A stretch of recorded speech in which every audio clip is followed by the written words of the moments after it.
Oh, yes. Yeah, y'all come in. There's seats on the front row. You can also probably shoot. Don't want to put anyone on the spot either. I know there's such good souls.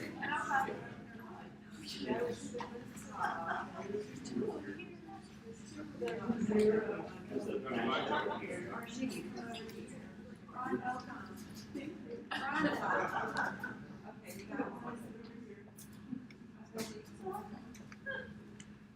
Well, we're so grateful each and every one of you are here. And again, I know I've said it twice now, but so grateful for your flexibility and adaptability. And it was remarkable. I was talking to someone this past week. Some churches there would be just chatter and angst and frustration at having to worship in a different space. And all we heard after last week was good, positive comments. And so we're so grateful for all of that.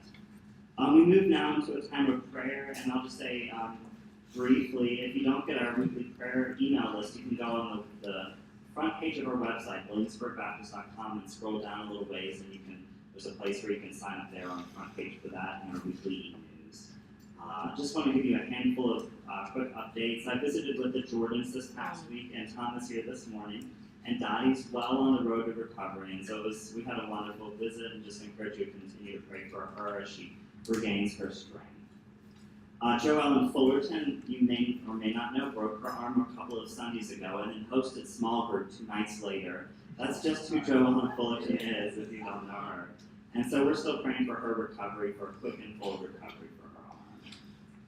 My aunt died on Thursday morning, I discovered, and so still kind of absorbing that. One of you asked me on my way in this morning, I just haven't had a chance to really absorb the emotional weight of that. So grateful for your prayers. The funeral's tomorrow morning. She started feeling poorly about 4 weeks ago and just declined quickly from cancer. And so grateful for your prayers for my family as we move through that and remember her. She was an amazing human being. Reverend Leonardo and family, we have a sister congregation by Yamakuba, Hatteras Baptist Church. Reverend Leonardo's son Marcos died a year ago, July 1st, and so I know this is an especially acute season of grief for them as they remember that. And so we would encourage you to pray for them and their church. Philip Izos having surgery tomorrow, so we encourage you to pray for him. He was ushering this morning. I don't know if he's back in the room or not.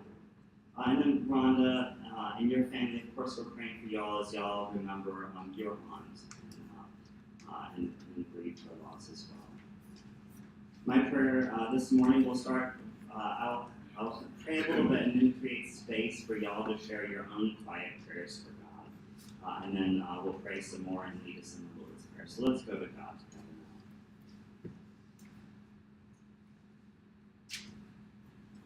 now. God, we come to you in the quiet of this space, trusting that you are a God who is ever and always present to us. And that you are God who hears our prayers and every ache and every longing in our hearts before we even utter a single word aloud. God, we confess this morning that there is so much on our minds. Things that bring us joy and hope. Things that deeply trouble us and cause us grief. It's okay. You're good. And things that just feel like clutter, to be quite honest. And yet we know, God, that you care for us as whole people, care for all that matters to us, and that you can sort through the good and the bad and the hope and the joy and the longing and the busyness to find the peaceful center where there is calm. And so we pray now, God, and we breathe deeply, and we ask that you will help us to be centered now, even just for a moment. And in the quietness of this moment, God, we lift up our hearts and our prayers to you, now in the silence.